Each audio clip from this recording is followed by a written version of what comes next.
High வணக்கம். இன்றைக்கி puri cauliflower gravy பார்க்கலாம். பூரிக்கு கோதுமை மாவு, உப்பு, 1 ஸ்பூன் எண்ணெய், கொஞ்சம் தண்ணி சேர்த்து கெட்டியமாக பிசைஞ்சிக்கலாம். காலிஃப்ளவர் கிரேவிக்கு பார்த்திங்கன்னா வெங்காயம் தக்காளியை வதக்கி அரைச்சிக்கலாம். ஒரு குக்கரில் சோம்பு, பிரிஞ்சி இலை,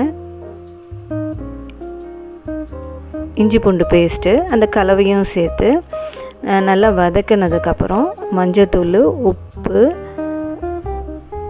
மிளகாய்த்தூள், கரம் மசாலா இதை போட்டு நல்லா வதக்கி தண்ணி ஊற்றி மூடி வச்சிடலாம்.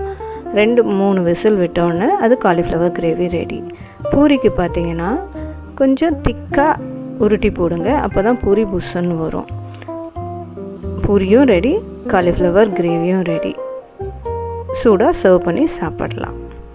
இந்த வீடியோ உங்களுக்கு பிடிச்சிருந்ததுன்னா கமெண்ட் பண்ணுங்கள், லைக் பண்ணுங்கள். நன்றி, வணக்கம்.